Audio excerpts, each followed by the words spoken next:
Todas las preguntas, las personas que vayan entrando, las preguntas las pueden hacer por el chat, las pueden escribir, ¿sí? Y yo las trato de responder a la brevedad. También voy a ir agregando, buenas tardes, Belinda, voy a ir agregando algunas consultas yo, preguntas clásicas del que se hacen del Enneagrama también. Buenas tardes, Valerie, también. De las preguntas más elementales. ¿Qué es un eneatipo? Otras preguntas que me llegan siempre es ¿cómo trabajar las virtudes de cada eneatipo? Ya. Hay una pregunta, van a quedar ahí registradas. Es buena pregunta esa, porque aparecen muchos, en los eneatipos aparecen algunos descriptores que a veces no son muy precisos en relación a lo que en realidad son los eneatipos.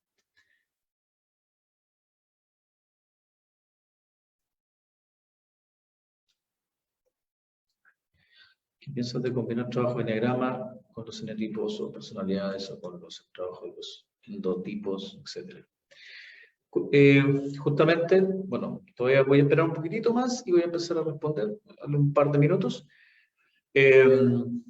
Justamente por la difusión tan diversa que se ha hecho del enneagrama, ya combinándolo o mezclándolo con otras disciplinas, con la astrología, con los chakras, con teoría más bien del área biológica, etcétera, o de alguna escuela de psicología en particular, o algún tipo de filosofía, etcétera, etcétera, etcétera.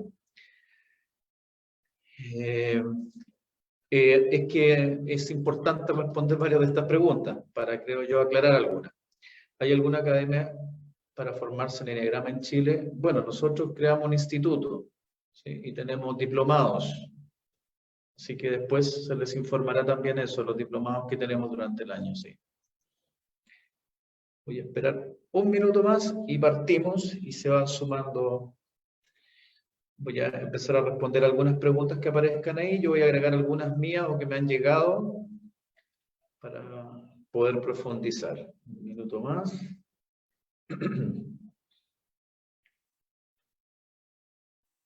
A ver. Voy a partir entonces por lo primero que está.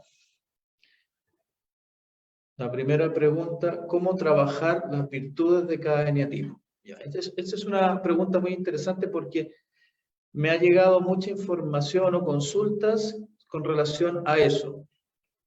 Porque voy a explicar un poquito de las fuentes conocidas del enneagrama, podríamos decir fuentes basales. Tenemos las escuelas como del sufismo también, con el enneagrama, lo que transmitió Gurdjieff con respecto al enneagrama. Eso es como la escuela sufí ya varios 2000 años, 3000 años, y aún se dice que el enneagrama es mucho más antiguo, ¿no? También todo lo que transmitió Gurdjieff de las escuelas del Cuarto Camino también, etcétera. Y después las corrientes o posteriores escuelas que podríamos llamar del área que se definió como enneagrama de la personalidad, o sea, que estaban más bien enfocadas en la caracterología o tipologías. Y ahí aparecieron subtipos, alas, líneas, etcétera, haciendo una interpretación que tenía que ver con un tema que podríamos decir exclusivamente psicológico, ¿sí? De los tipos, ¿ya? Entonces, los sufíes hablan de las virtudes, ¿sí? Hablan de desarrollo de las virtudes, pero no necesariamente asociado a un eneatipo, ¿sí? O sea, claro, todo se puede asociar. El punto es que creo que es importante comprender lo que es un eneatipo. Eso es clave para comprender un montón de fenómenos. El eneatipo, desde el punto de vista psicológico, ¿sí?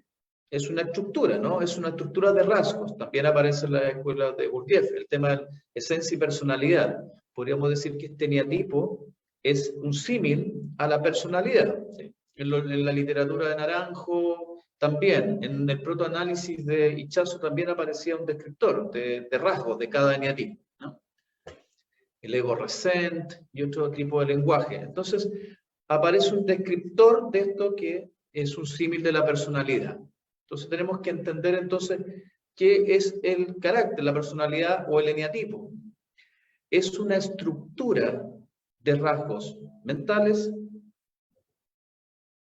emocionales, también ciertas características físicas, aunque no es tan decidor, ¿sí? Ahí vamos a ver un poco eso, el tema de las características físicas. También un elemento sensorial, ¿sí? Entonces, estamos diciendo que cada eneatipo es un conjunto de rasgos mentales, emocionales, sensoriales y también de algunas características físicas.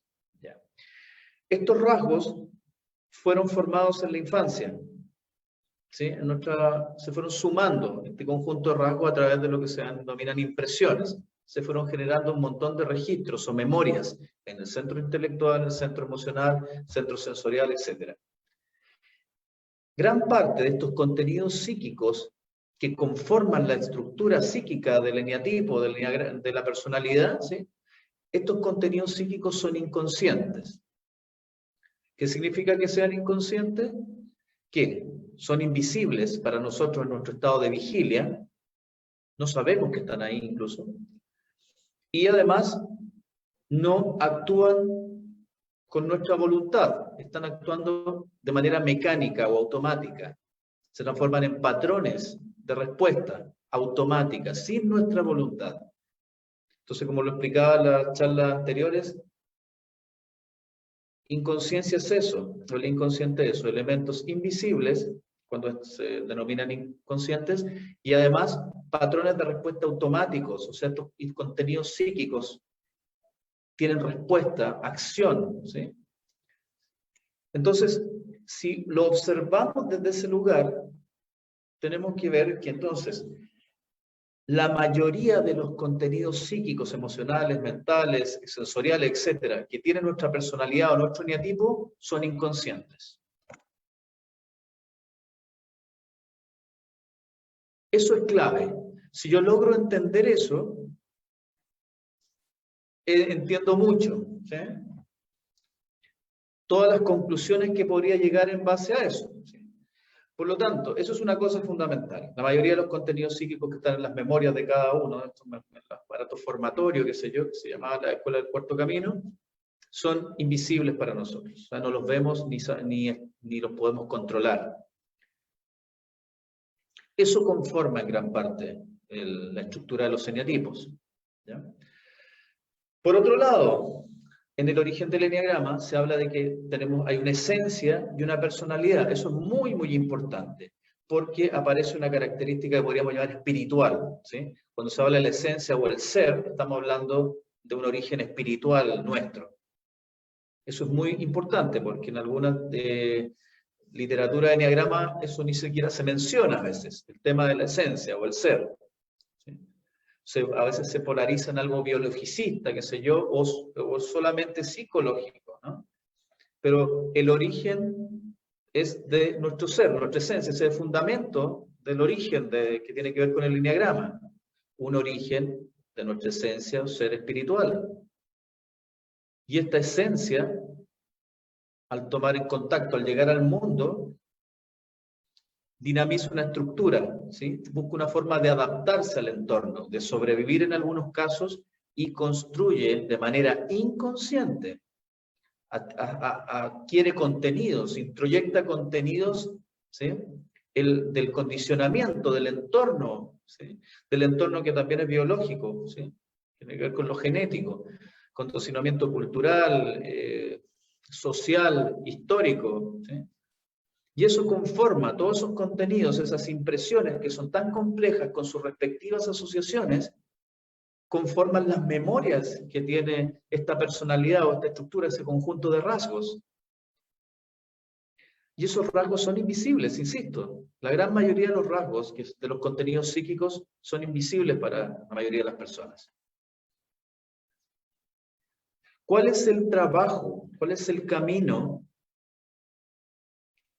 Se ha dicho en las escuelas del eneagrama, del origen del eneagrama, volver al ser. Nuestro camino hacia el ser, hacia mi esencia, ¿sí? No es identificarse y desidentificarse con la personalidad o esta estructura de rasgos.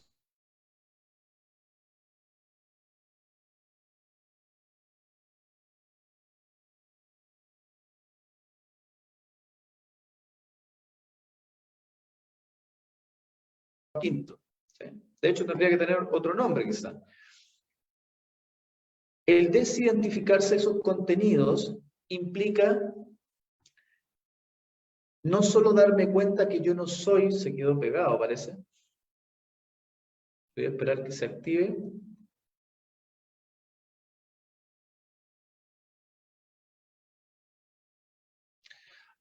Ahora sí, pues había pegado. Decía que desidentificarme, el concepto de identificación es perderme, pierdo mi individualidad, mi ser, mi esencia en las cosas. ¿Sí? Me fusiono con las cosas. Hay una falta de separación en esos elementos, ¿sí? No es una cosa holística, no es una integración, es yo dejar de ser mi ser y ser el objeto. No sé, porque hay gente que se identifica con su profesión, entonces ya no hablan ni siquiera de su nombre, de quiénes son, ellos son su profesión. Dicen, hola, buenos días, soy, qué sé yo, médico, ingeniero o abogado. O sea, ya su profesión u oficio pasa a ser quiénes son ellos. O sea, se ha identificado con una imagen, que en este caso es un rol. Entonces reduce su ser o esencia a un rol o a esta imagen del yo, ¿no? Yo, lo mío, mi país, mi rol, mi casa. Me pierdo en eso, en algo que yo no soy, es un sustituto del ser. Entonces, desidentificarse de los rasgos de la personalidad implica darme cuenta de los límites y contextos que tiene cada una de las cosas. No tiene nada de malo ni bueno esos rasgos, ¿sí? Porque a veces me tienden a pensar eso, se tiende a pensar que pueden ser buenos o malos. No, tiene que ver con que tienen un contexto. Yo no soy mi rol o mi oficio. Es un aspecto, una función que cumplo y que tiene un contexto, tiene hasta a veces un horario que desempeño, ¿sí? Tiene que ver con una actividad, un entorno, etcétera, nada más. Yo tampoco soy identificarse con ser padre, ¿no? O sea, yo soy padre. ¿Sí? Eso como me totaliza. ¿Sí? Y no, es un aspecto, es un rol. ¿Sí? O ser hombre o ser mujer, nos podemos identificar también con eso. Eso es todo ilusorio, es fragmentario. Porque es una porción o fragmento de una expresión mía. ¿Sí? Que puede ser biológica, cultural, etcétera, etcétera. Pero aún así es fragmentaria. Entonces, el trabajo es desidentificarse de estos rasgos. ¿Sí? Porque puede llevar a confusión pensar, focalizarse, por ejemplo, en el eneatipo 1. Bueno, decir, bueno, la perfección no tendría nada de malo si se dirigiera bien. No sé, una búsqueda de una virtud, transformar esa perfección o esa búsqueda de perfección en virtud. Pero eso sería distorsionante. ¿Por qué? Porque el origen de la perfección, la idea de perfección, que es una fijación en el eneatipo 1, nos está mostrando una ilusión, algo distorsionante en su psique, que por supuesto está respondiendo al opuesto, al pecado, al error, a la falla, a la mácula. Por eso es que los eneatipos 1 no se pueden ensuciar. Hay un tema con la falla, con el pecado, el no aceptar que yo puedo fallar o equivocarme. ¿Sí? Hay una especie de condena y culpa ante el error. O sea, en el núcleo de cada eneatipo hay distorsiones cognitivas, están conformados por distorsiones cognitivas. Entonces sería un mal uso de guía decir, bueno, pero expliquémosle al eneatipo 1 que sea perfecto, pero que lo tome como virtud. Porque... No, no se trata de eso. Debo desidentificarme de eso, debo darme cuenta de la ilusión. Todos los fenómenos son neutros. Nosotros les damos significado, valor e interpretación subjetiva. y esa interpretación subjetiva o parcial es identificación. La subjetividad es identificación con un fenómeno, o sea, es inconsciencia. Entonces, en cada eneatipo, los elementos constitutivos en general son parciales, son identificaciones o distorsiones cognitivas.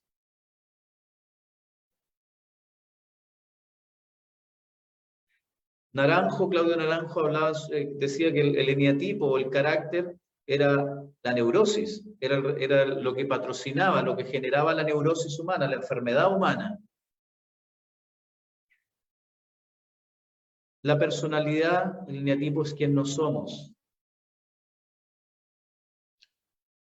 Nuestro ser es quienes somos.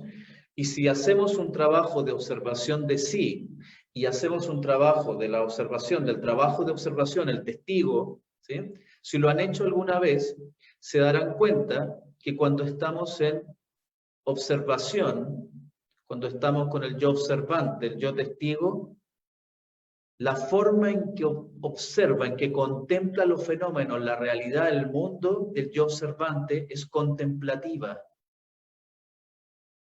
Es sin juicios. Es neutra. ¿Por qué? Porque el yo observante proviene de la esencia de nuestro ser. Dicho de otra manera, así es como mira nuestro ser. No establece comparaciones, ni jerarquías, ni análisis. Contempla de manera neutra los fenómenos. ¿Por qué? Porque nuestra esencia no está conectada con la mecanicidad del ego.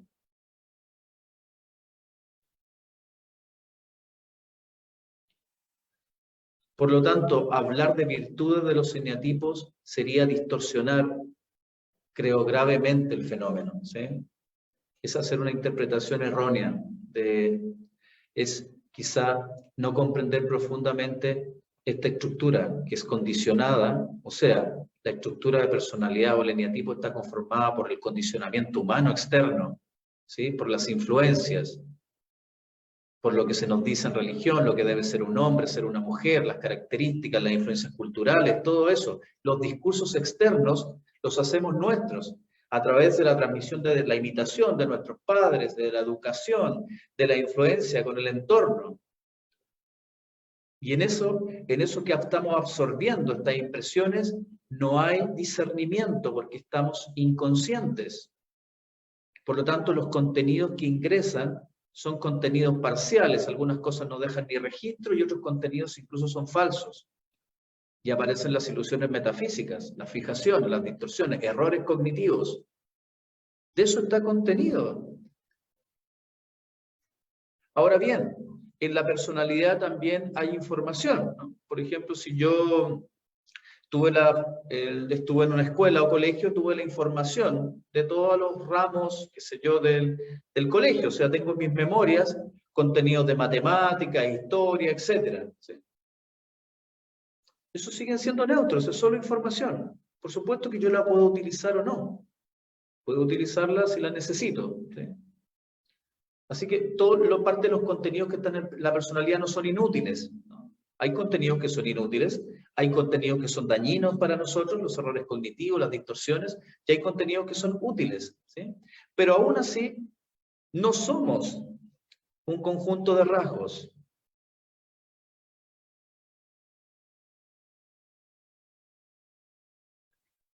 El eneatipo podríamos decir que si se mira desde un punto de vista de un trabajo terapéutico no tiene cura. La personalidad no tiene cura porque la base nuclear, la estructura basal de la personalidad es inconsciente. Son contenidos inconscientes.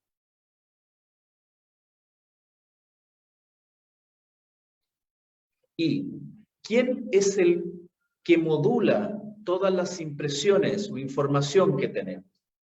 Nuestra esencia, nuestro ser.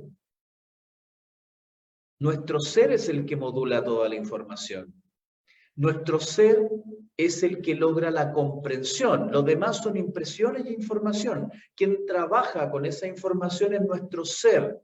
Y dependiendo del nivel de ser que yo tenga, puedo modular esa información, resignificarla, transformarla, etcétera, pero desde mi esencia, desde mi ser, no desde la misma estructura condicionada de la personalidad. Esos son solo memorias. El grave error del ser humano es que se identifica después con ese sustituto del ser, que es la personalidad. Entonces, podemos decir, respondiendo un poco a eso de otra manera, ¿cómo se forma un eneatipo? ¿Cómo se forma la personalidad? Desde el origen, desde la infancia, la primera infancia, la vida uterina, toda la información que recibimos. ¿Cuál es la dinámica? Ahí está mi esencia, mi ser, está recibiendo esta información y busca una forma de adaptarse al entorno, de acuerdo también a su propio nivel. O sea, ¿quién está modulando todas estas impresiones en ti? Sí, es mi ser. Y como existen muchos niveles de ser, no todos tenemos el mismo nivel de ser. El ser está vinculado a la comprensión. Recibe la información, se vincula con mi nivel de ser y comprendo un fenómeno. Pero ese fenómeno lo comprendo de acuerdo a mi nivel de ser. Ya he puesto ejemplos de, no sé, de matemática y física, que un estudiante de colegio de matemática y física tiene un cierto nivel y puede comprender las matemáticas y física a cierto nivel. Alguien que tiene mayor expertise, dominio, capacidades desarrolladas en la universidad, un profesor de la Universidad de Física y Matemática, la misma impresión la comprende con mayor profundidad y amplitud. Y otros seres como, no sé, Einstein, Newton o quienes quieran ustedes, comprenden también las matemáticas y física a un nivel mucho, mucho más alto. Pero ese nivel de comprensión que tienen ellos de ese fenómeno, el fenómeno es el mismo, ¿no? Pero el nivel, ¿quién está modulando ese fenómeno? Nuestra esencia, nuestro ser. En la medida que tengo mayor nivel de ser, puedo comprender los fenómenos con un nivel de profundidad más profundo, valga la redundancia. Entonces, el trabajo ¿de qué sirve? Me diría entonces alguien. ¿De qué sirve todos estos mapas psicológicos de la personalidad? Hacer conscientes ciertos contenidos importantes, ¿sí? Ciertos contenidos que me están generando un núcleo, una crisis, una neurosis, o ciertos contenidos inconscientes que me hacen actuar de alguna manera. Estos contenidos inconscientes, algunos están activos y se transforman en axiomas internos, o sea, elementos psíquicos como que ya estuviesen aprobados o preaprobados por mí. Ahí aparecen, por ejemplo, los prejuicios y otras cosas más, o ciertas reacciones que tengo emocionales, mentales, ante el entorno. Y me doy cuenta que no me doy cuenta. ¿Sí? Me doy cuenta que no sé por qué hago estas cosas. No sé por qué vuelvo a cometer la misma situación. Se vuelven compulsivos, ¿no? Estos elementos son activos y se vuelven como fijación y después a veces compulsiones. Y vuelvo a tener las mismas actitudes y todo eso. Entonces, esos elementos psíquicos inconscientes que están activos y que están de alguna manera obstaculizando el desarrollo de mi ser y mi esencia, esos contenidos son importantes de hacerlos conscientes e integrarlos. Pero hay contenidos psíquicos como en las memorias psíquicas seguramente están guardados todas las veces que he ido al supermercado, desde niño, pero eso no tiene mucha importancia, o no tiene ninguna importancia recordar eso. ¿Cuántas veces he ido al supermercado desde que soy niño? A menos que quieras una estadística, no sé, para algún supermercado. Pero en general, entonces hay contenidos que sí son importantes.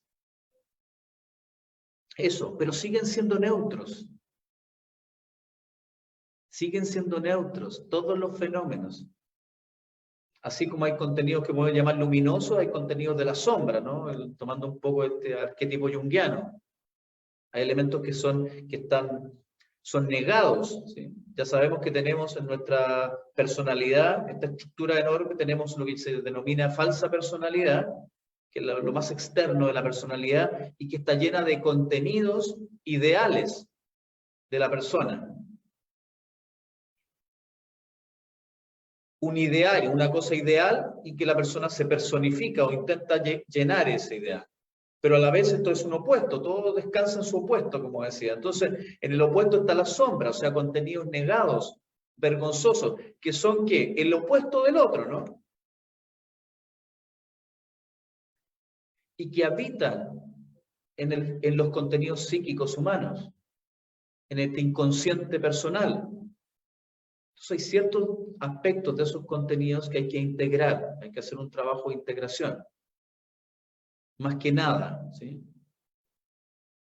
En la medida que integro incluso contenidos negados, se acaba el conflicto, la dualidad.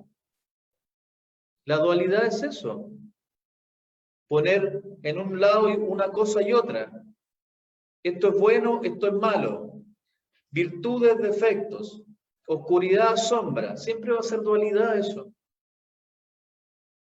Una integración total implica integrar todos los elementos, los más luminosos y los más oscuros, las luces y las sombras. Esta imagen idealizada, esta imagen negada.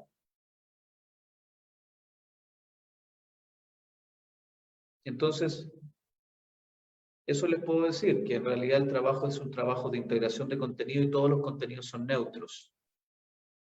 En la medida que le asigno una significancia y valor a un contenido, lo fragmento, porque se va a polarizar en el opuesto. Si esto es una virtud, esto es un pecado. Si esto es bueno, esto es malo, ¿no? Y se vuelve a poner dual y a fragmentarse todo.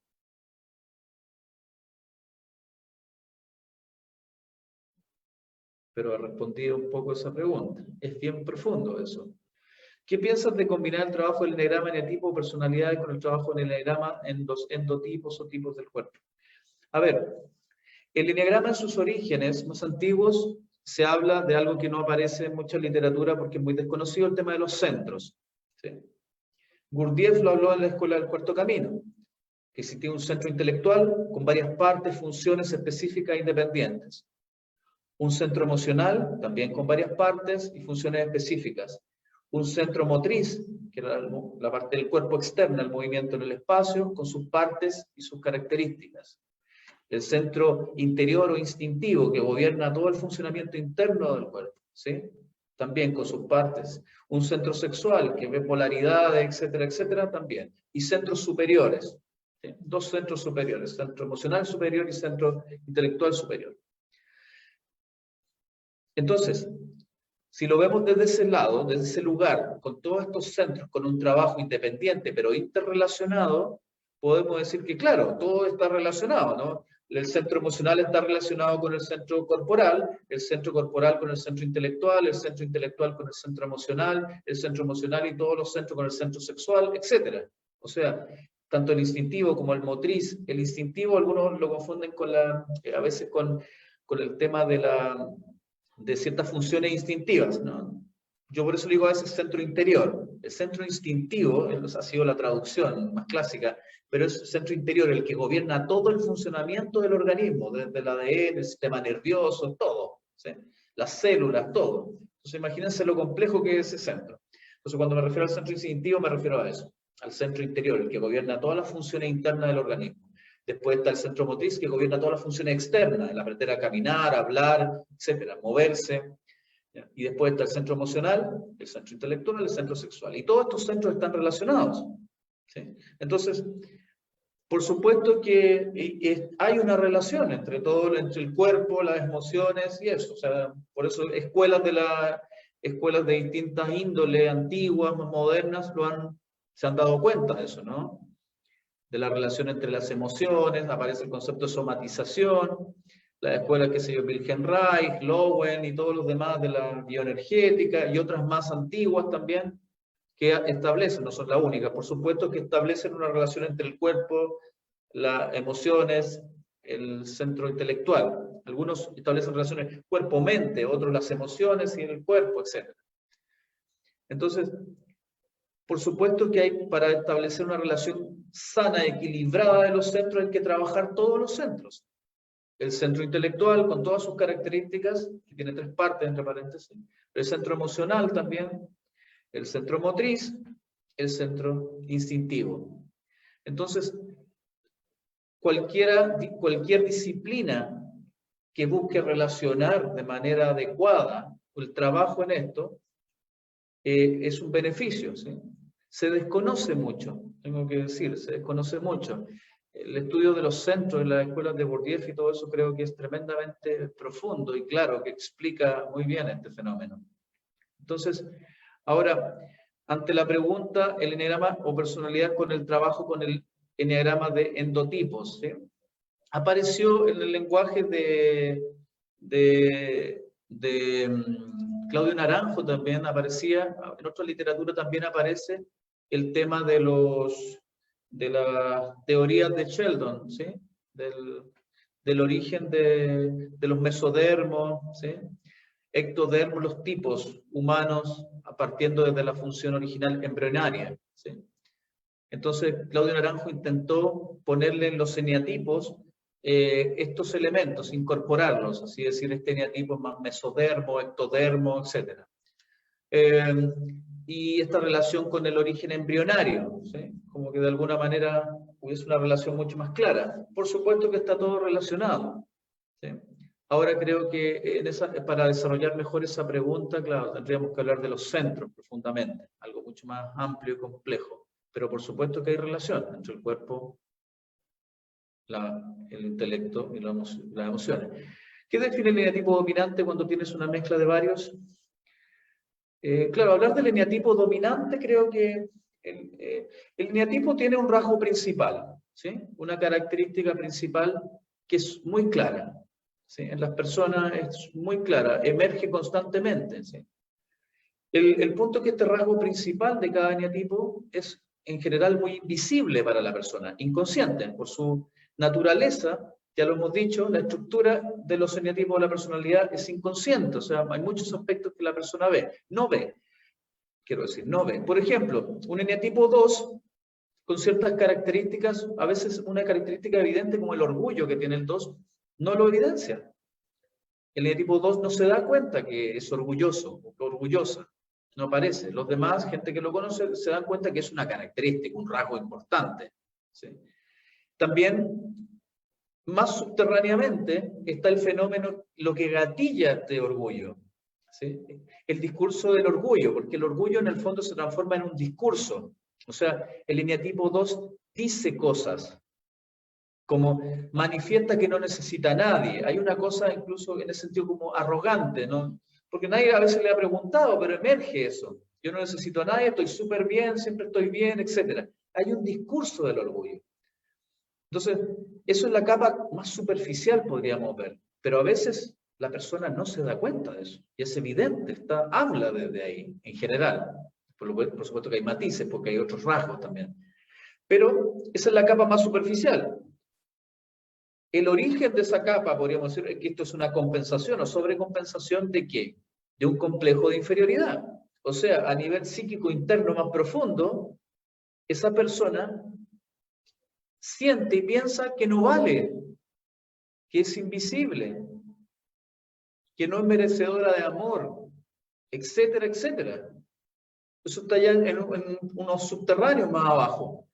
Entonces, si la persona no ha podido ver el discurso del orgullo, que es un discurso falso, por supuesto, porque en realidad está compensando, sobrecompensando una realidad psíquica distinta. ¿Cuál es la realidad psíquica de un 2? En realidad es que siente internamente y piensa, a nivel inconsciente, tampoco lo ve, que no vale, para decirlo más claramente. Esa es la realidad psíquica interna de un 2. Esa es la fijación, la distorsión cognitiva.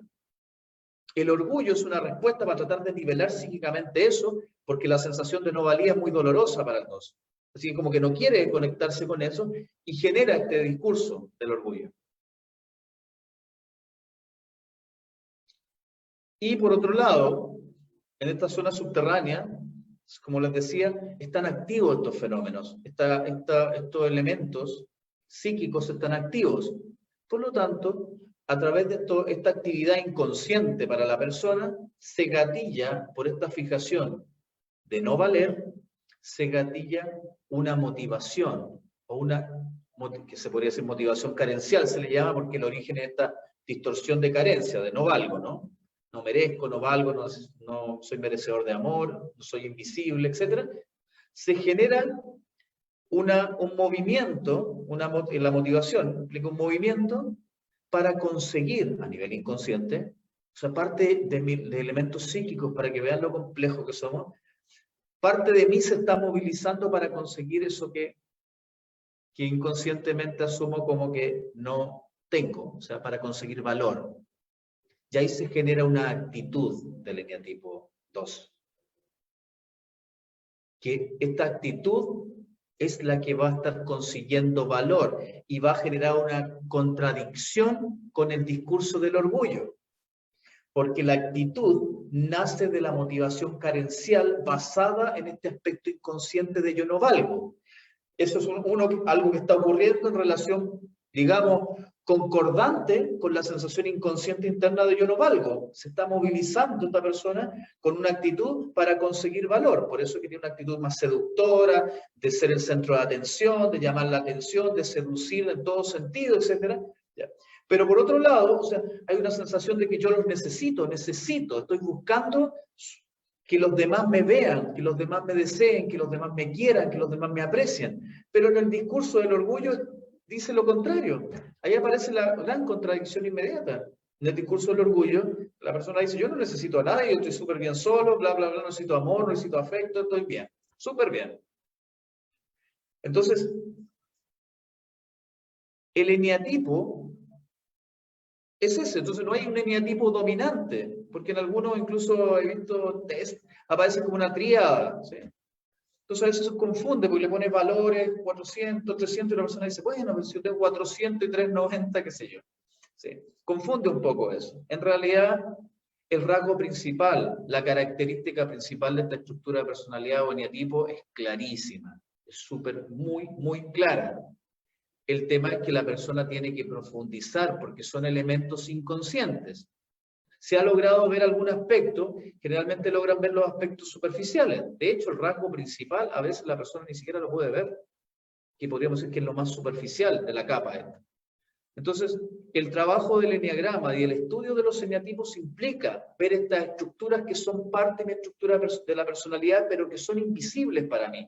Entonces, este mapa que tiene que ver con la relación del rasgo principal, las emociones negativas, más otros elementos también que aporta el estudio de los centros, más las descripciones psicológicas, tipológicas, me entregan un mapa ampliado de algo que por mí mismo no podría ver, que es invisible. Entonces, es importante explorar lentamente el conjunto de rasgos, darle una vuelta. Hay personas que dicen, claro, me identifico con eso, ya les estoy diciendo que es invisible muchas veces. Decirlo de otra manera más sencilla. A veces hay personas, por ejemplo, muchos eneatipos 6, como son contrafóbicos, imagínense, los eneatipos 6 son contrafóbicos. ¿Qué quiere decir eso? Que primero, tienen inconsciente su miedo. Segundo, no aceptan que son miedosos. En general, a los eneatipos 6, a menos que hayan hecho un pequeño trabajo de introspección, uno les dice, bueno, pero es que tú tienes mucho miedo. Te dirían, perdón, yo no soy miedosa, yo no soy miedoso, yo no tengo miedo a nada, ni a nadie. ¿Qué te crees? Entonces, si es un carácter contrafóbico, naturalmente no va a haber su miedo. Por lo tanto, como no ve su miedo, porque su miedo tiene un elemento de inconsciente clave, que es nuclear, que pudiese ver su miedo para una transformación, pero como está identificado con estos elementos de imagen idealizada, que es la que genera este choque con la imagen externa, ¿sí? No tengo miedo. Es como el 2, que en su imagen externa, la falsa personalidad o esto que representa, imagen ideal, dice, yo no necesito a nadie, cuando en realidad internamente, inconscientemente, es un necesitado o una necesitada de los demás, pues desesperadamente. El eneatipo 6, ¿sí? Dice, yo no tengo miedo, no le tengo miedo a nada ni a nadie. Cuando en realidad el miedo es el núcleo inconsciente, su estructura que mantiene y que perpetúa la inconsciencia, perpetúa su inconsciencia. Pero se identifica con esta imagen que dice, yo no le tengo miedo a nada ni a nadie, qué sé yo. Yo soy una persona segura, me molesta la ambigüedad y la inseguridad en los demás, dice un 6. Cuando es la ambigüedad parada, ¿no? El 6, y tremendamente inseguro, proyecta esos contenidos en los demás son inseguros, los demás no me dan seguridad, la sociedad es insegura. No, en realidad no puedo confiar en los demás, las demás personas no son confiables, cuando en realidad lo que pasa es que esa persona, el 6, no confía en sí mismo, no confía en su fuerza, no confía en sus capacidades ni nada, pero proyecta sus contenidos a través de sistemas de defensa, por ejemplo, la proyección, hacia los demás, así que va a perpetuar la ceguera. El dinamismo de los propios eneatipos perpetúa su ceguera.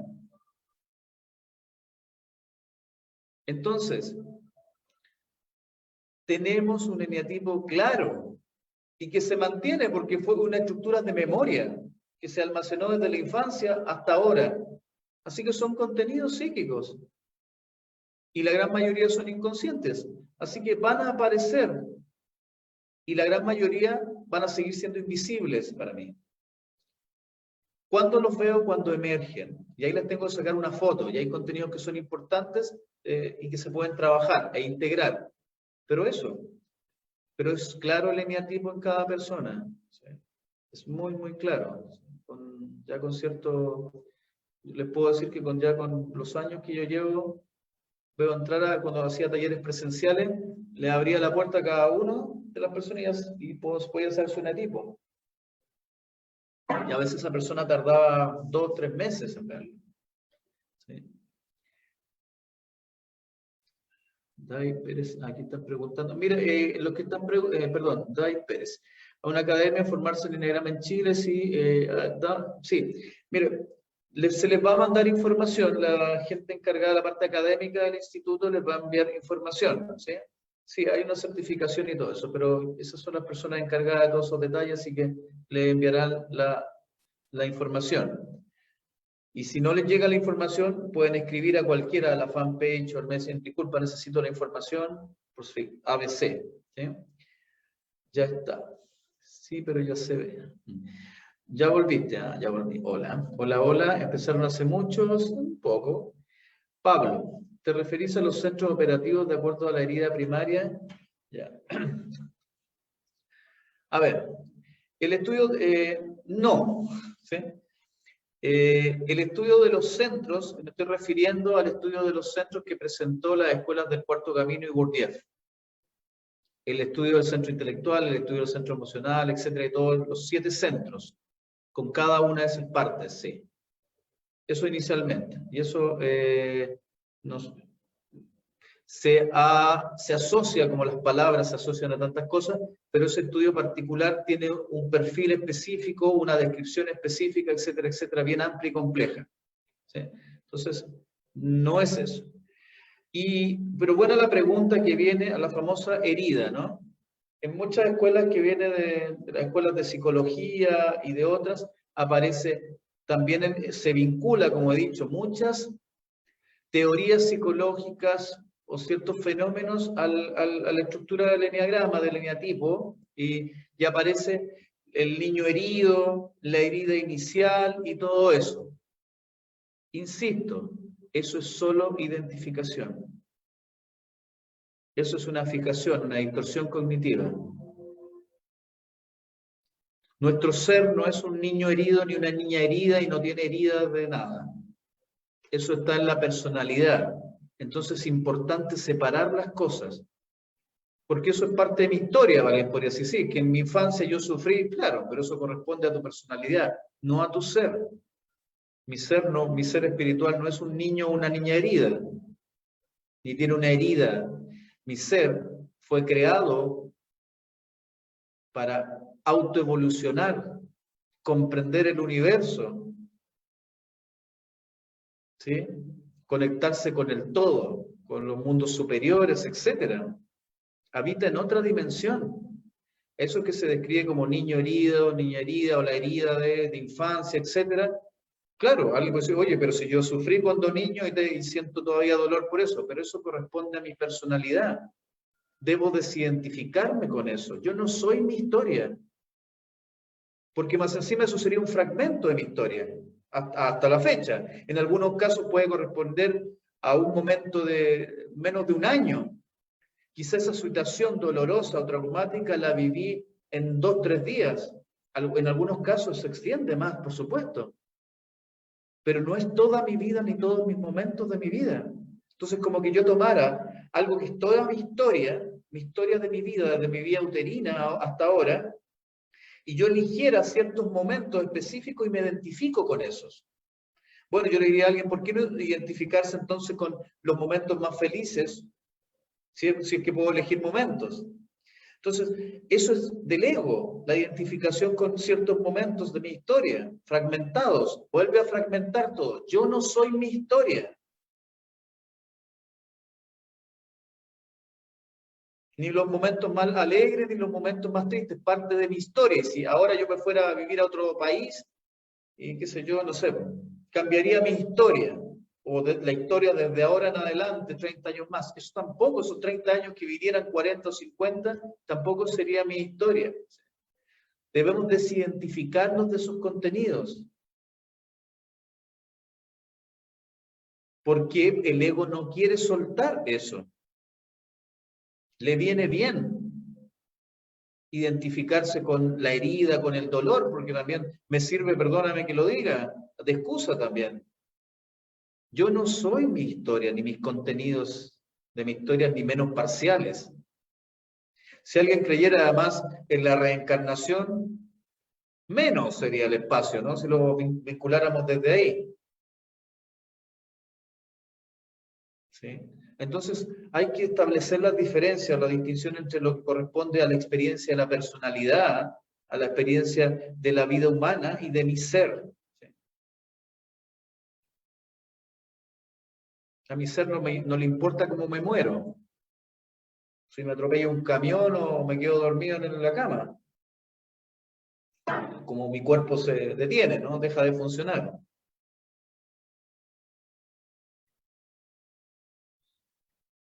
Pablo, yo utilizo un test de autoidentificación y realmente es sorprendente. Mi pregunta es si se puede hacer un abordaje profundo sin test. Bueno, no conozco, tú dices, un test de autoidentificación. Claro, no lo conozco cuál es, así que no podría opinar al respecto. ¿Sí? ¿Sí? En general. El trabajo, eso sí, del eneagrama, de los eneatipos, es un trabajo que es siempre hablamos del autoconocimiento y autoconciencia. Y se dice, el ser humano no posee autoconocimiento y autoconciencia. Bueno, le dice, ok, supongamos que creo que eso es cierto. He verificado que hay un montón de elementos inconscientes en mí y que no me conozco a mí mismo, porque somos seres complejos, además, tampoco es un pecado. El punto es que, ¿cómo logro ese autoconocimiento? A través de la observación, a través del trabajo de la observación de sí. Eso plantean estas escuelas del Enneagrama, originales, ¿sí? La observación de sí. Conocerme a mí mismo implica frenar y darme tiempo para estar conmigo y verme. Porque yo podría decir a cualquier sistema, sí, sí, digo sí, me aprendo de memoria ciertas características del sistema y lo reproduzco, pero no se transforma en experiencia. Yo ayer hablaba, o ayer sí, claro, en el tema del esoterismo como fenómeno también de autodescubrirse y conocerse. Entonces, el punto de los test, o el pero que tienen los test para mí, tiene que ver con que la persona no está haciendo un trabajo de autoconocimiento, sino que responde una serie de preguntas, etcétera, que ya están formuladas, quizá muy bien formuladas por quien diseña el test. Pero ¿quién es el que sabe o la que sabe si el test está bien formulado y pudiese arrojar un eneatipo exacto? Es la persona que diseñó el test. Si el test está súper bien diseñado, quiere decir que esa persona sí sabe reconocer los eneatipos y genera una serie de preguntas para que quede claro cuál es el eneatipo de la persona. Pero la persona que responde el test no tiene autoconocimiento. Simplemente es llevado y orientado por ciertas preguntas que en algunos casos son casi obvias, ¿ya? Así que la persona no hace un trabajo de autoconocimiento. Entonces, para mí el trabajo adecuado con el eneagrama y con los eneatipos en particular es ir profundizando por cada uno de ellos, porque además no me debo identificar con el eneatipo, pero además, más importante que eso, es que si estamos haciendo un trabajo del conocer al ser humano en todas sus dimensiones. Y si es así, conocernos a nosotros mismos, conocer al ser humano implica un conocer características humanas, aspectos inconscientes de todo ser humano. ¿Sí? Me va a ayudar a comprenderme a mí mismo como ser humano, a mí misma y a los demás. Entonces ni siquiera me tiene que bastar con conocer, digamos, las características o mapas de mi eneatipo. Sería interesante conocer a todos los demás y llegar a una integración de eso. Me va a mostrar rasgos y características humanas a veces desconocidas y funcionamientos. Entonces, eso creo que es tremendamente importante. No importa que la persona a través del trabajo, del estudio, hablamos observación de sí, estudio de sí, que implicaría en este caso el estudio de los eneatipos, sus características, si se demora 1 mes, 4 meses, 5 meses o 1 año. Cada uno además tiene su ritmo, ¿sí? Su velocidad en eso, niveles de ser, nivel de comprensión. Además, hay ciertos eneatipos que tienen un trabajo un poco más introspectivo que otros, que son más extrovertidos. Algunos de los introvertidos se dan cuenta más rápido.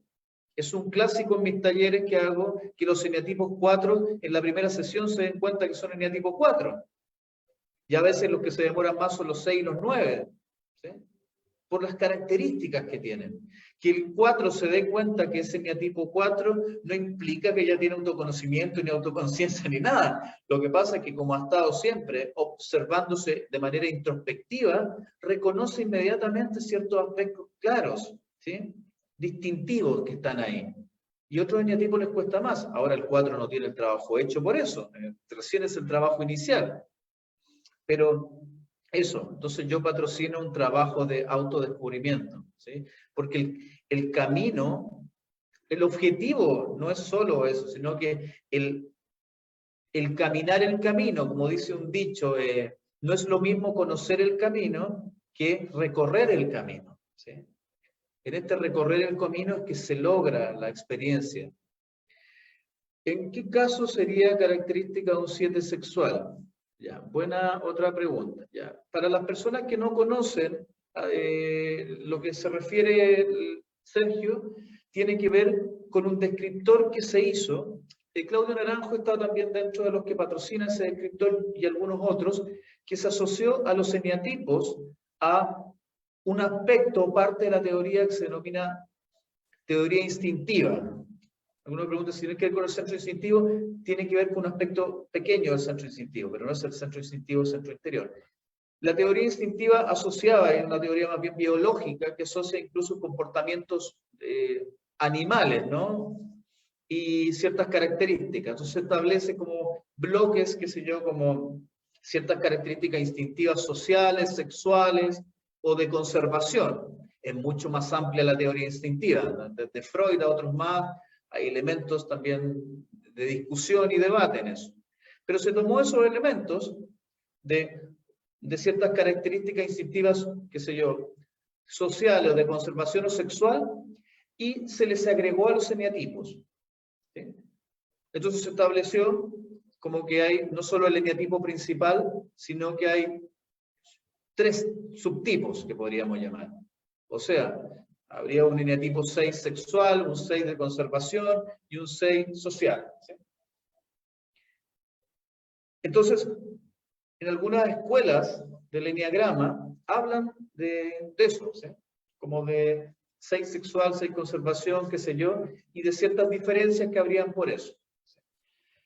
En lo particular, a mí me parece que es una teoría demasiado biologicista, que si bien explica algunos fenómenos que se pueden ser característicos, en realidad si yo conozco el eneatipo profundamente, un eneatipo 6, su origen con el tema de la autoridad y profundamente el mapa, me queda claro los demás contenidos que podrían emerger. ¿Sí? Creo que es bastante claro. ¿Sí? El tema de que yo discuto de esa teoría es que encuentro que es demasiado superficial, tomando la teoría instintiva más profundamente. ¿Por qué? Porque sería una teoría determinista. Se toma el elemento biológico diciendo que, además, contradice incluso la genética actual, diría yo. ¿Por qué? Porque se establece, ¿en qué sentido determinista? Que cada uno de nosotros tendría, por un tema biológico, ¿sí?, una característica instintiva de conservación, o sexual, o social. O sea, eso es determinismo biológico. Y actualmente los estudios genéticos, la epigenética y todo eso, están cada vez mostrándonos más que no existe tal cosa como un determinismo biológico, que hay ciertas características que pueden emerger o no genéticas dependiendo del entorno. ¿Sí? Entonces, establecer una teoría biologicista, en este caso asociarla al enneagrama, creo que se contradice desde el punto del origen actual, como algo determinante que aparecería en cada uno de nosotros. Así que nunca me ha conformado a pesar de que respeto mucho a Claudio Naranjo, me parece que es muy superficial eso, que no explica bien el fenómeno. Si lo tomáramos desde el punto de vista de las escuelas del cuarto camino y de los centros, y hablar del centro instintivo y todo eso, lo entenderíamos mucho, mucho más complejo, pero eso es algo desconocido en general. Es muy, muy amplio, es muy interesante. Así que eso tengo que decir. No comparto la visión de esta determinismo de esta escuela que quisieron incorporar el tema de lo instintivo, social o sexual, ¿sí? Y contradice también los estudios de la genética, diría yo, del determinismo genético y todo eso. Eso quería decir con eso. Sigo. Interesante, una vez que escucho lo del ser y el niño herido, gracias por explicarlo. No lo había visto así, qué bueno. Excelente apreciación de la herida, pues las personas se enganchan eternamente con eso y no trabajan en aquel momento el manejo de atención y siempre se justifican y están en el pasado. ¿Sí? No se olviden que habitar en el ego, si tomamos el ego como elemento, que también conector, siempre está en el pasado o en el futuro. ¿Sí? Siempre se está justificando, siempre está hablando desde ahí, desde el pasado y futuro.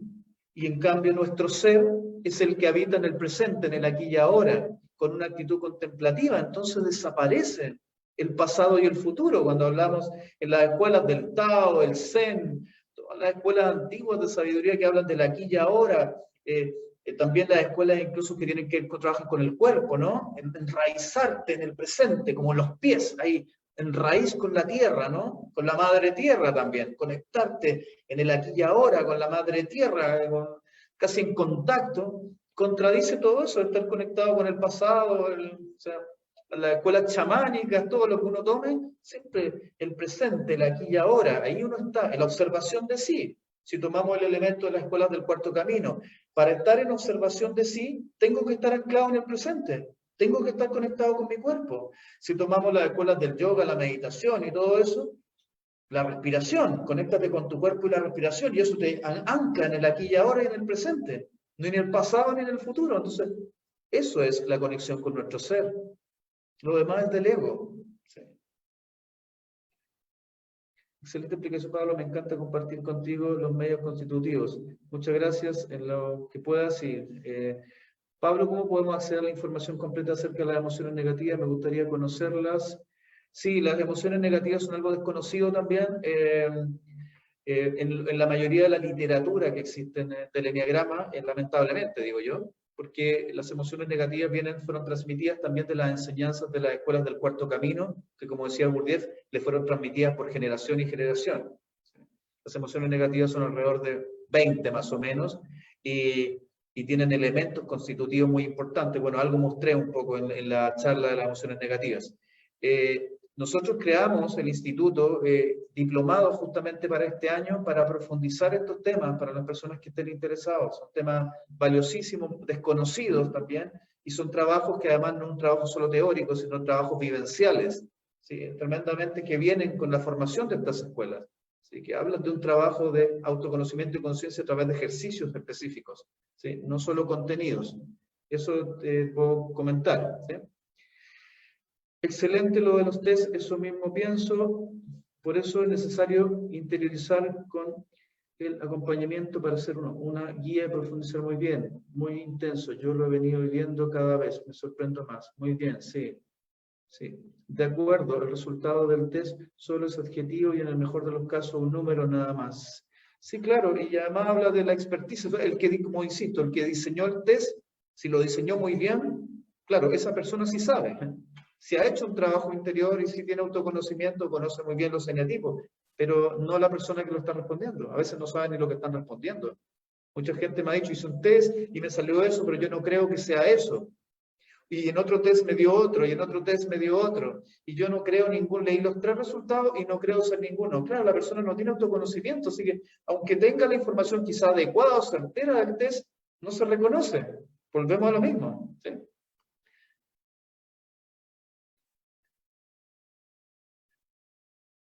Informaciones de la Escuela de la Nueva Conciencia, Roberto Pérez, y como facilitadora leo, interpreto y siempre hay una identificación genuina. Excelente todo eso que compartí, muy claro. Qué bueno, qué bueno. Me encanta esta visión, Pablo. Maravilloso, Mari, gracias. En este proceso muchas veces hay eneatipo adquirido, no innato. Somos viajeros, no turistas de nuestras vidas. Claro, bueno, el eneatipo como por su definición es algo que se conforma, claro, adquiridamente, ¿sí? O sea, no es, claro, nuestra esencia no trae un eneatipo, nuestro ser, ¿no? Es algo, una adaptación al entorno, dependiendo del entorno. A veces nos olvidamos de observar a los niños o niñas pequeños, ¿no? Cuando están entre la etapa del 1 a 5 o 6 años, o 1 a 5 años, sobre todo en las primeras etapas, constantemente están buscando la aprobación. Yo tengo un sobrino que siempre le preguntaba cuando era muy pequeño a su padre, madre, mamá, ¿no es cierto que esto es así? Papá, ¿no es cierto que esto es así? Mamá, ¿no es cierto que esto es así? Todo el rato, verificando. Yo estaba una hora ahí y había un montón de cosas. ¿Cierto, papá, que los pájaros vuelan? ¿Cierto, mamá, que era esto? ¿Cierto que el color es tanto? O sea, están constantemente verificando. Y claro, viene la respuesta de los padres. Sí, eso es así. Eso no es así. Eso no se hace. Eso es malo. O sea, es una transmisión ética, moral, de contenido de parte de los padres, etcétera, etcétera, etcétera, etcétera. Y del entorno. Entonces, están recibiendo esta información, chequeándola y adhiriéndola así, pero como un fenómeno inconsciente. Entonces, imagínense todos los del 1 a 10 años, lo que ha pasado por ahí en el colegio, las impresiones que reciben de sus compañeros, compañeras, su entorno familiar, el entorno social, cultural. Es tremendamente potente el condicionamiento. Grandes escritores, filósofos, incluso han hablado de que el condicionamiento humano, el ser humano no puede trascenderlo. Michel Foucault planteaba un poco eso, que sería ideal trascender el condicionamiento humano, pero él lo plantea en mucha literatura diciendo que es prácticamente imposible. El ser humano nace con este condicionamiento y está como en una cárcel, condenado a eso. Bueno, las escuelas del cuarto camino y escuelas de sabiduría hablan un poco de eso mismo, que hay como que nos metemos en una cárcel, en una pérdida de ser, identificación con un sustituto del ser, esta personalidad, este ego, pero que hay camino para poder salir de ahí. Eso es lo importante, porque si no estaríamos condenados. Pero no por eso no vamos a dejar de observar que el condicionamiento es tremendamente poderoso. Desde lo más sutil, desde la ropa que me pongo, de que me digan, yo soy hombre, entonces tengo que salir como hombre, ¿no? Caminar por la calle como un hombre, vestido como un hombre, tener relaciones como un hombre, vincularme al mundo como un hombre, porque se me dijo que ser hombre es todo eso, ¿no? Y depende de la época, depende la cultura. Entonces el condicionamiento es tremendamente potente y pasa como impresiones y se almacena de manera inconsciente. Y entonces yo camino y camino como hombre, me visto como hombre, actúo supuestamente como debe actuar un hombre, hablo como debe hablar un hombre y no me doy ni cuenta. O sea, yo no decidí eso, no se olvide que inconsciencia primero es no voluntad, yo no estoy decidiendo eso, fue decidido por mí. Adherí al discurso externo. O sea, con la cultura dice tal cosa, yo digo amén y represento ese discurso. ¿Qué hago? Imito el discurso externo. ¿Sí? Y ni siquiera me he cuestionado, ni siquiera he cuestionado si eso es lo que yo quiero, siento o si yo pienso así. Eso es lo que pasa. Yo de niño me preguntaba, desde muy pequeño, no sé, recuerdo menos de 7 años, me preguntaba si tenía que querer a mis padres y a mi familia. Y a mis hermanos y hermanas. Me pregunté, ¿tengo que quererlos? ¿Estoy como obligado a quererlos porque son de mi familia? Y me respondí de muy pequeño que no tenía por qué quererlos. Que el acto de amar a alguien era un acto libre, ¿no? Que debía surgir de otras cosas, pero no de una imposición simplemente porque ellos eran mi hermano, mi hermana, y era mi madre o mi padre o mi familia. Entonces eso fue liberador. Hola, no sé si ya lo explicaste, mi duda es en relación al uso del eneagrama para el trabajo. No es el uso que se da en el enfoque terapéutico. Creo que cada eneatipo es una etapa del tráfico, ¿no? ¿Puedes contarnos un poco? A ver, aquí hay varias preguntas en una. No sé a qué te refieres muy bien como para el trabajo, ¿sí? Las escuelas del Cuarto Camino tienen una idea, un concepto del trabajo específico. No sé si te refieres a eso, pero son de las escuelas del Cuarto Camino, que Gurdjieff, Uspensky y todos los demás, este es el trabajo que hay que hacer. Pero distintas escuelas tienen distintas formas de trabajo, ¿sí? También mencionar, así que no sabría responder eso porque no sé a qué te refieres, y entonces como sabes, el lenguaje no es la cosa, y si ya tenemos que llegar a una especie de consenso. ¿De qué estamos hablando?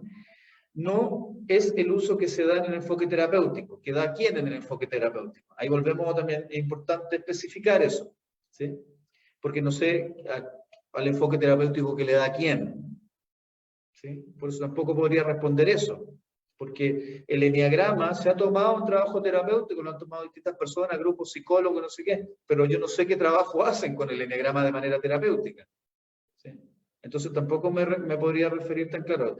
Creo que cada eneatipo es una etapa del trabajo, una etapa del...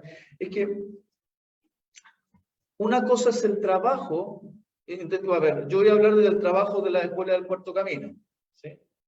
El trabajo que se hace en la escuela del Cuarto Camino tiene una secuencia, o sea, el trabajo con la observación de sí. ¿Para qué? Para conocerlos, irnos conociendo de a poco porque somos seres complejos. Observar los fenómenos intelectuales, mentales, emocionales, sensoriales, corporales, etc. Irnos observando, constatando de mis actitudes, lo que digo, etc., haciendo un registro, tanto de lo interno como lo externo, la actitud, cómo me presento ante las personas, etcétera. Y voy haciendo una especie de mapa o sondeo de mí misma, de mí mismo. Y aparecen cosas sorprendentes, porque aparecen cosas que nunca había visto. Personas se dan cuenta de cierta actitud. Personas que se consideraban personas muy amorosas, se dan cuenta que tienen una actitud muy despótica en su trabajo. Son muy déspotas. Jamás se lo imaginaron. Y ha ocurrido que le ha dado una vergüenza, se le ha caído la cara de vergüenza. Porque siempre ellos tenían una imagen de sí mismas, de sí mismos, como unas personas cordiales y afables y amorosas. Y apareció una actitud despótica regularmente. O sea, entonces, contradictoria. Entonces aparecen nuestras contradicciones, aparecen los aspectos que no puedo ver al observarme. Veo que hay aspectos que no puedo ver, que no están claros. Otros son más vívidos, otros son casi invisibles. No sé lo que hay ahí. Entonces, voy verificando los fundamentos de estas escuelas, que no tenemos autoconocimiento y no tenemos autoconciencia, porque no todos los días tampoco estoy consciente o más lúcido, estoy a veces más dormido, más dormida. Entonces, primero, la observación de sí me ayuda a verificar muchos aspectos, a observar aspectos desconocidos, a constatar sin análisis ni nada, solo constataciones, verificaciones y constataciones. Una vez que tengo mucha información de eso, se trabaja, el trabajo es el estudio de sí. El estudio de sí a través de ejercicios, a través de ciertas tareas, etcétera, etcétera. En la Escuela del Cuarto Camino se hace el estudio de sí. Un trabajo arduo de estudio de sí, de todos los centros, etcétera, etcétera, etcétera, de las emociones negativas, etcétera, fenómenos del autoconocimiento, de mapas, etcétera. Un estudio de sí, con la información que nos va a estar nutriendo también la observación de sí. Y a través de este trabajo de estudio de sí, logro profundizar aún más de lo que yo estaba profundizando. Y eso me va a llevar a lo que podríamos llamar en estas escuelas, lo que se denomina el conocimiento de sí. Y en ese camino del conocimiento de sí, también el despertar de la conciencia o el subir mi nivel de conciencia.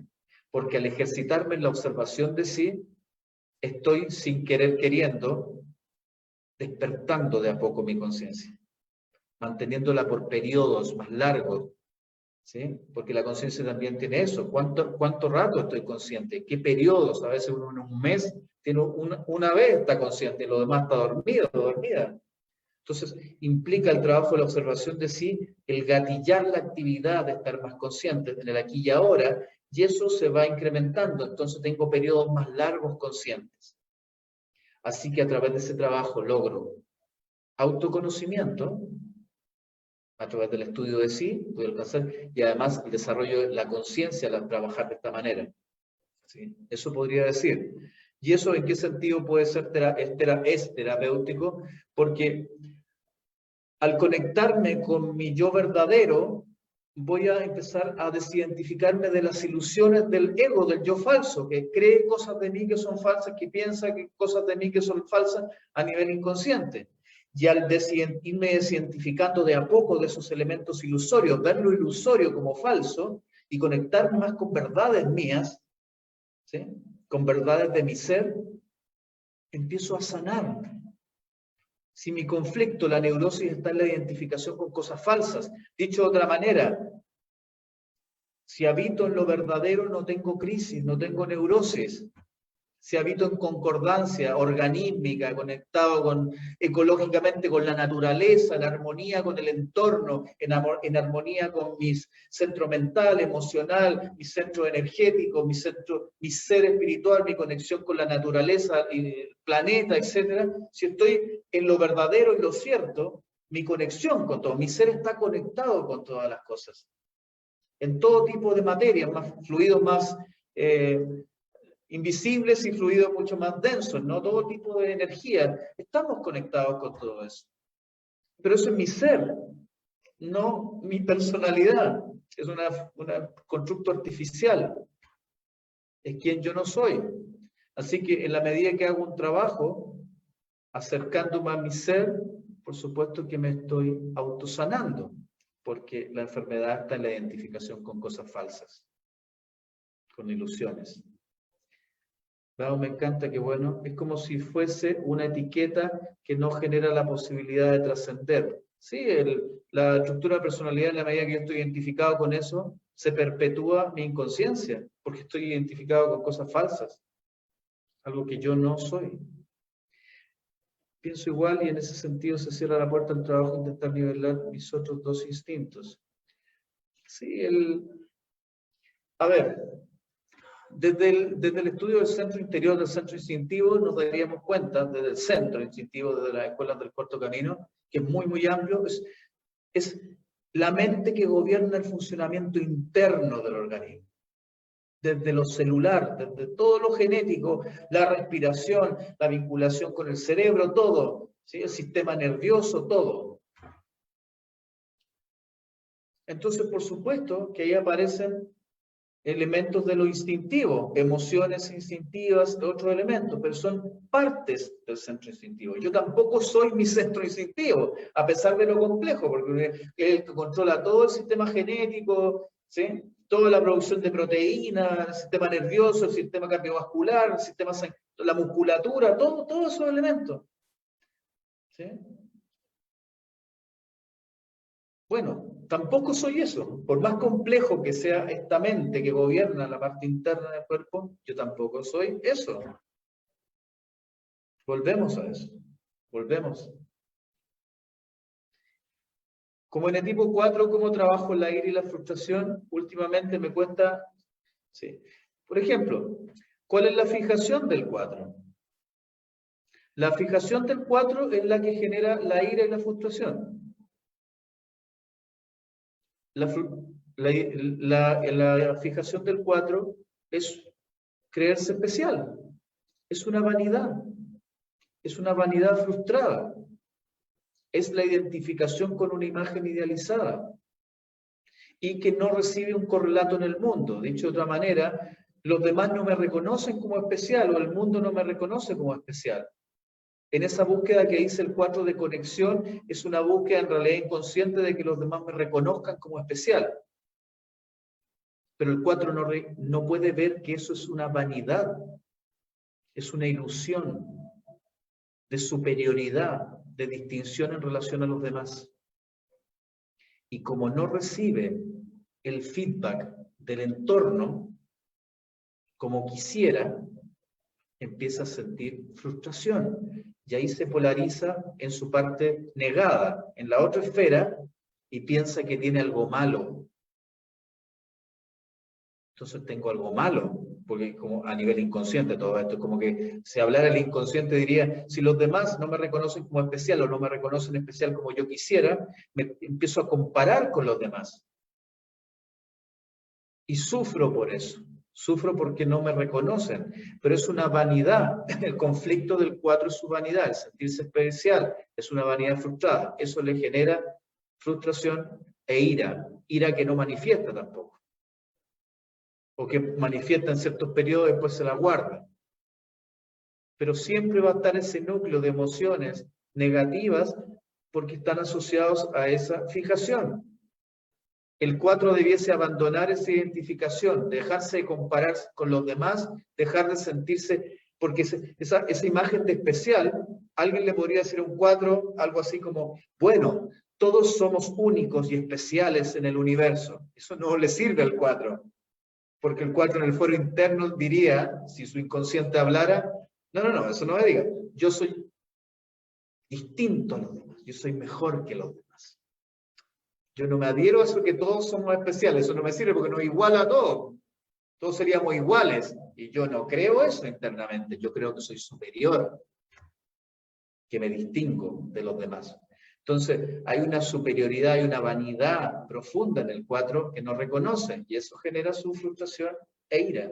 Está identificado con eso. Se tiene que hacer un trabajo para desidentificarse. Pero primero reconocer, ver ese aspecto.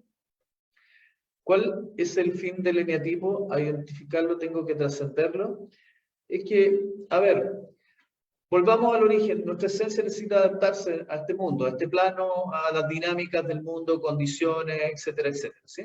Veamos un niño, ¿no? Es como, a veces ha ocurrido, por ejemplo, que ha habido niños o niñas que ha habido un accidente y se quedaron en la selva, ¿sí? Cuando muy pequeños, ha ocurrido en algunos casos. Y claro, ese niño se transforma como un salvaje, diríamos, ¿no? Como un animal. Ciertas características de la sociabilización humana no le afectan porque se crió en la selva y tuvo 5 o 6 años. Lo rescatan a los 14 años después de que estuvo de los 9 sobreviviendo en la selva. Bueno, ¿y en quién está transformado? En una especie de ser salvaje, ¿sí? Que tiene un potencial o capacidades cognitivas, no tiene las capacidades cognitivas de un lobo, ¿no? Tiene mayores capacidades cognitivas, no explotadas, no desarrolladas.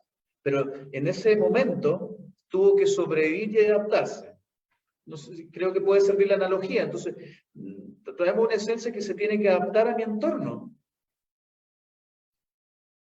Y en esa adaptación es que generamos ciertas dinámicas, fenómenos, y recibimos información. Entonces, no se olviden que estamos recibiendo información y estamos desechando alguna información, incorporando otra información. Esto todo funciona de manera inconsciente. Recibimos impresión, información se guarda, se generan asociaciones y se almacenan en nuestras memorias corporales, emocionales, mentales. Y después ese constructo, como yo digo, es un constructo de carpetas enormes y complejos. O sea, es como si uno imaginara un computador con pantalla y piensa en una carpeta, un contenido, y lo dobla a pinchar, lo pincha y se abren más carpetas y cada carpeta contiene más información, impresiones y asociaciones. Bueno, nosotros, nuestras memorias mentales, emocionales, sensoriales, físicas, está almacenada una gran cantidad, millones de datos. Y no tenemos acceso en general a esos datos a nivel de estado de vigilia. Algunos datos no tendría importancia que tuviéramos acceso, otros sí son importantes. Entonces, no es que tenga un fin el eneatipo. El eneatipo es una causa, entonces se originó en base a esta imitación y condicionamiento, imitación del entorno y condicionamiento humano. Se construyó esta estructura. Sí. Por eso es que aparece una estructura similar, ¿no? Porque hay un discurso externo que dice, ¿sí? Si pudiésemos observar los discursos culturales, podríamos verlo. Yo a veces pongo ejemplo, que se pueden ser gráficos, no sé, ciertas mujeres en ciertas zonas del Medio Oriente. En ciertas zonas o países del Medio Oriente las mujeres andan tapadas con un burka, ¿no? Y se le ven solo los ojos. Eso es condicionamiento. Si hubiesen nacido esa misma mujer o ese mismo ser, si lo quieren decir, como mujer, llamémoslo así, en el Amazonas, andaría con un taparrabo quizá, semidesnuda. Y si hubiera nacido en la India, andaría con muchas telas, quizás depende de la casta además. Si en las castas más bajas, andaría en la calle pidiendo limosna. Y si fueran las castas más altas, estaría con unas telas de seda preciosas. Y eso nos sucede a todos. Es muy poderoso el condicionamiento.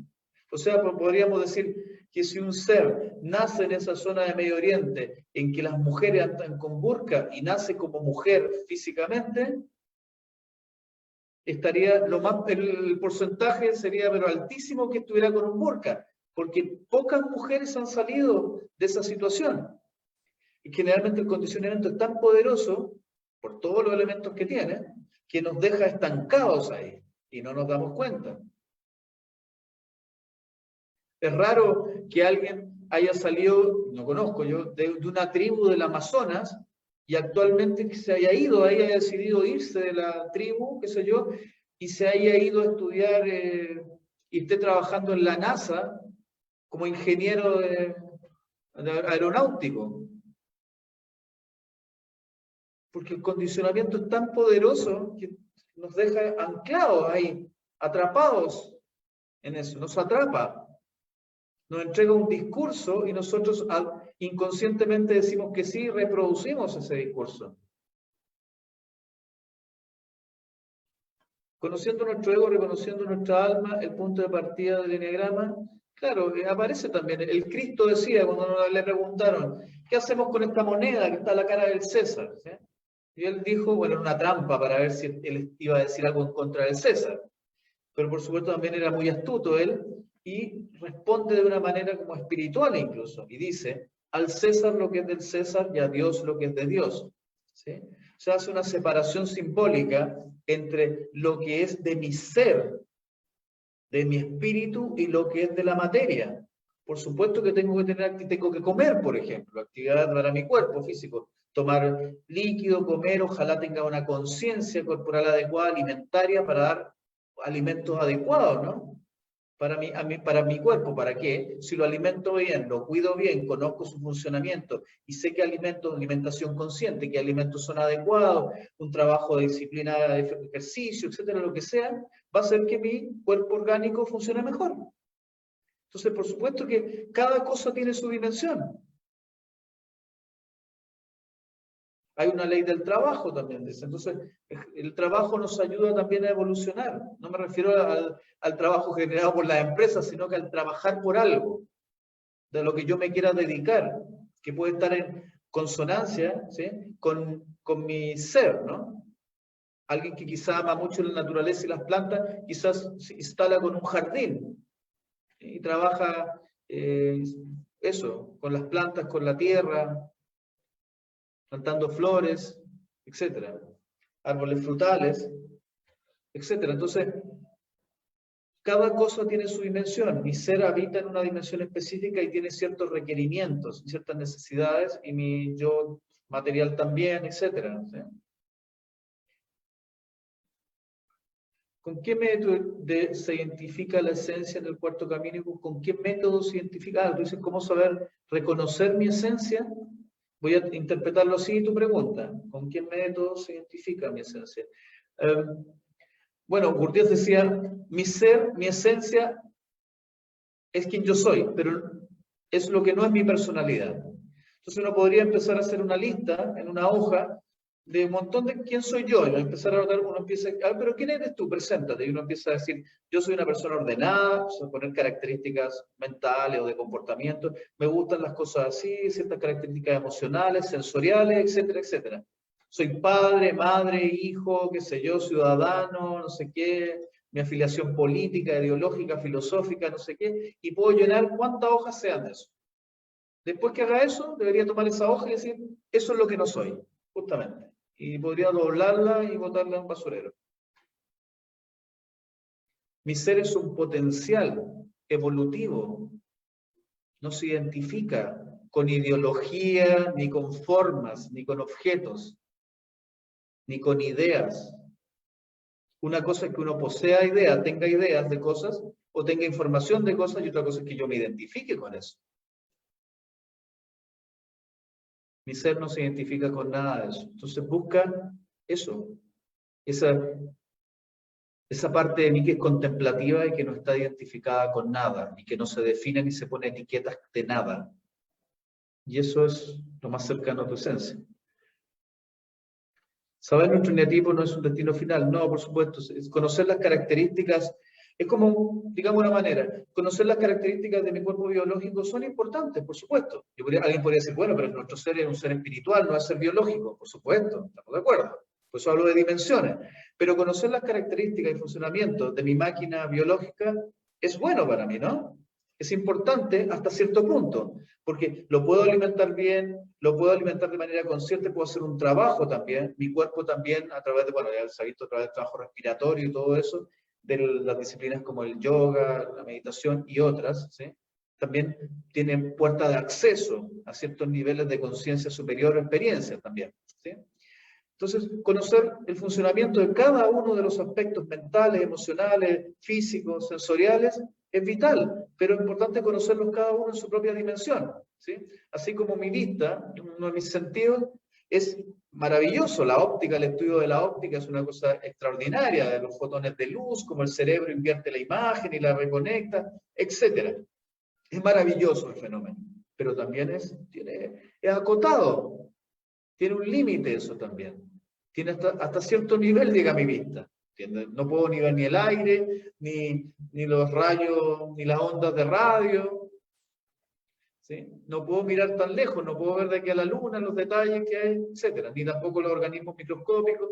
Entonces, cada función, cada elemento de estos cuerpos también tiene una limitancia. Mi centro intelectual tiene ciertas limitancias, también el intelectual es capaz de aprender y recibir ciertas impresiones, pero otras no, y otras se reciben en el centro emocional. Y también el centro emocional, con toda la maravilla que es, también tiene sus límites. Entonces, en el fondo, el trabajo de conocer los aspectos, por ejemplo, los contenidos psíquicos internos, también es importante, pero no identificarme con eso. ¿Sí? Es como, yo a los contenidos psíquicos le puse un nombre de anatomía psíquica, ¿sí? Para que se haga una comparación con la anatomía no física. Entonces, así como es importante el estudio de la anatomía física por el conocimiento, la interrelación entre los órganos, el funcionamiento adecuado, lo que me da después también un trabajo corporal adecuado, reconocer aspectos conscientes de mi cuerpo, una alimentación sana, etcétera, todo lo que se relaciona. También es importante conocer la anatomía psíquica humana, porque también vamos a ver relaciones importantes, vamos a comprender muchos elementos desde ahí. Vamos a comprender el funcionamiento también del ser humano. ¿Sí? Que estos elementos como de teorías del conocimiento nos ayudan también a conocer al ser humano en su dimensión psíquica, ¿sí? Y los fenómenos que le suceden. En el cuarto camino, ¿cuántos subtipos existen? En el cuarto camino, ¿cuántos subtipos existen? No existe el concepto de subtipos. ¿Te refieres a conciencia, no a conciencia? Hago esta aclaración porque suele usarse como lo mismo. Claro, el concepto de conciencia, bueno, voy a hablar del concepto del cuarto camino, porque también existe un concepto de conciencia de las escuelas psicológicas o de otras escuelas también. En el cuarto camino, la conciencia, si bien es algo que, como muchas veces se dice, la conciencia no se puede definir. Claro, entonces uno cae en una trampa de, bueno, entonces, ¿cómo hablamos de algo que no se puede definir, no? Por supuesto que hay elementos que son característicos de la conciencia y que uno nos muestran elementos de la conciencia o funciones. Gurdjieff decía, conciencia es voluntad y voluntad hacer, es hacer. Entonces que la conciencia está vinculada a la voluntad y la voluntad al hacer. También la idea de que conciencia es darse cuenta. ¿Darnos cuenta de qué? Darnos cuenta de todo. Darnos cuenta de la función mental o intelectual que estoy teniendo, de mi flujo de pensamientos, darme cuenta de toda la función mental que tengo en este minuto, y que está activa, estoy pensando cosas en el decir, darme cuenta de la función emocional, de cómo está el flujo de mis emociones, las emociones mixtas, estados emocionales, ¿sí?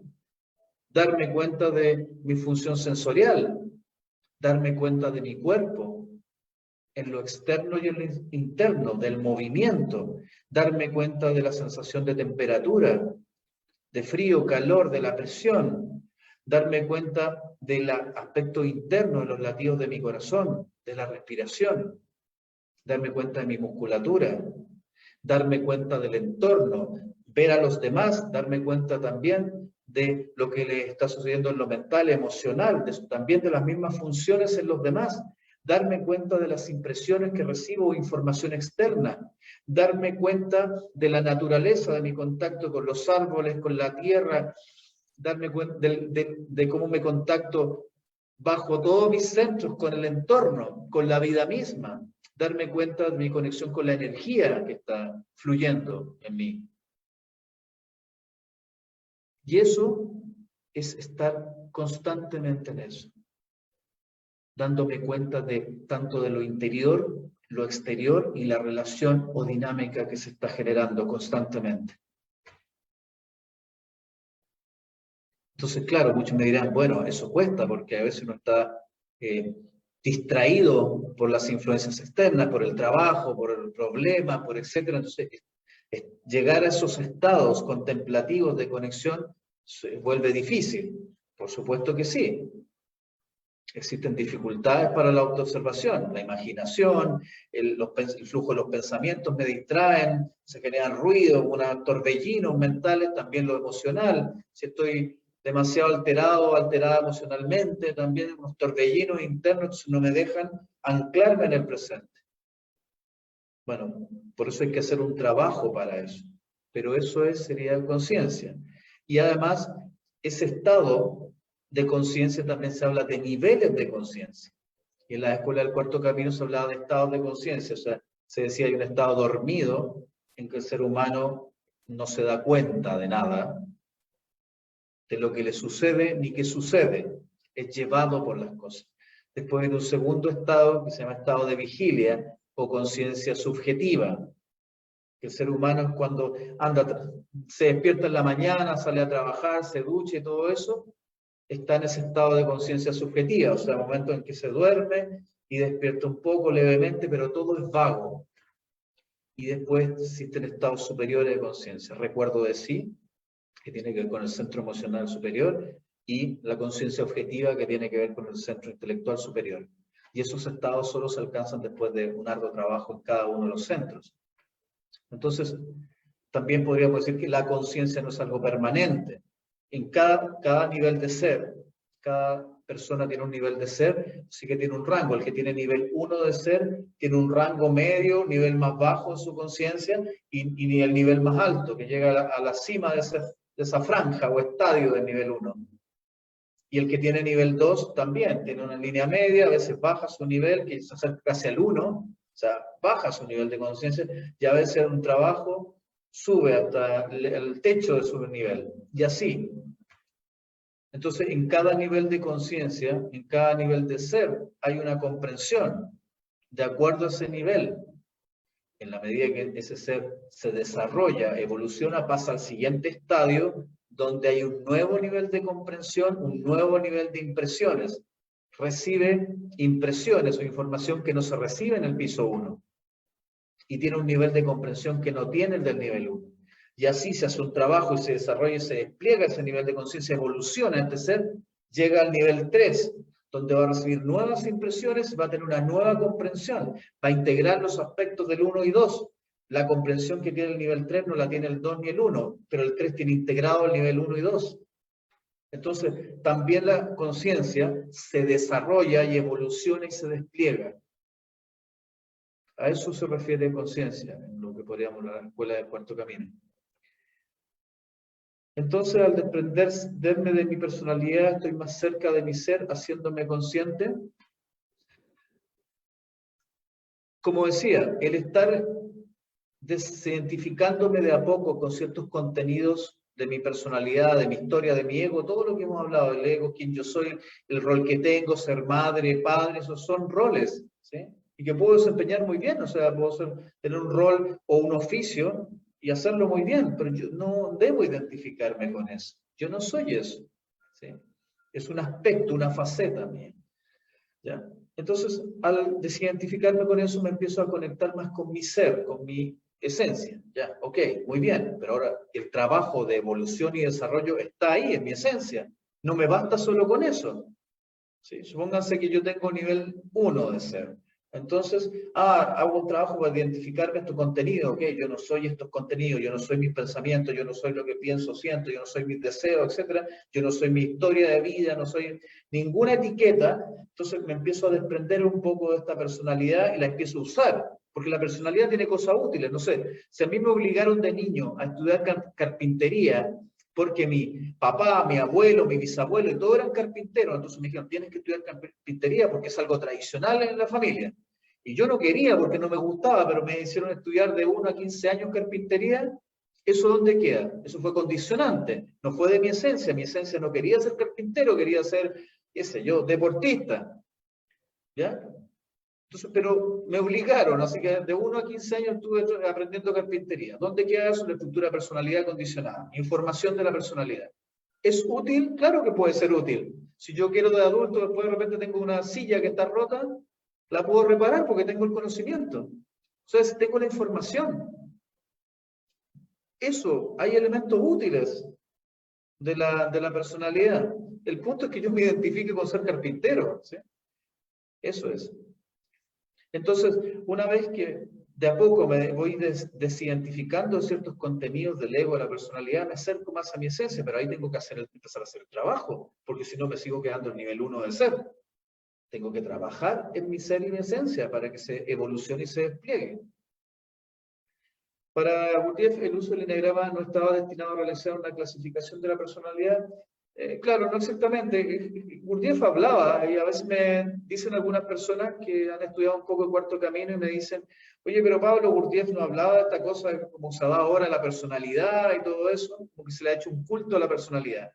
Y yo le digo, no es así, de verdad Gurdjieff hablaba de esencia y personalidad, y decía personalidad no es lo que somos, y Gurdjieff hablaba de rasgos. Solo que Gurdjieff no dejó literatura en base a eso, de una descripción de rasgos y todo eso. Solo dejaron parte de los escritos referidos a que la personalidad definió de manera general lo que era la personalidad, porque estamos hablando del condicionamiento, la imitación y todo eso, y lo que era nuestra esencia. Pero no se basaba en eso exclusivamente Gurdjieff, a pesar de que hablaba de los rasgos de cada persona. Hablaba, en algunos de sus libros aparece claramente, o Uspensky u otros hablan de que Gurdjieff señalaba rasgos o tipos de personas. Pero era un elemento más en el trabajo, no era un elemento decisivo y solo ese elemento. Se combinaban con muchas otras cosas más. Gurdjieff no se olviden que trabajó en el tema de las danzas sagradas, el movimiento, también el cuerpo.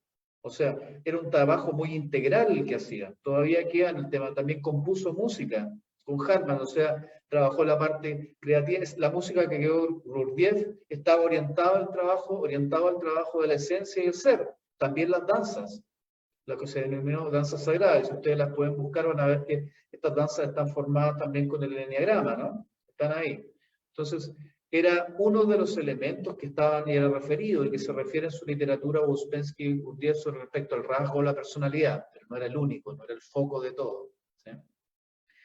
El eneagrama originalmente jamás habló de tipos de personalidad, así como tipos de personalidad no, pero hablaba de rasgos de la personalidad. ¿Sí? Habló, en un minuto aparece en literatura, no sé si Nichols o Uspensky, de tipos, pero no hay literatura que aparezca de que diga Gurdjieff, estos son los tipos según Gurdjieff y apareció escrito por él. Ni siquiera en Uspensky ni Nichols. Solo descripciones generales. Volvemos a lo mismo, porque Gurdjieff hablaba de un trabajo de escuela.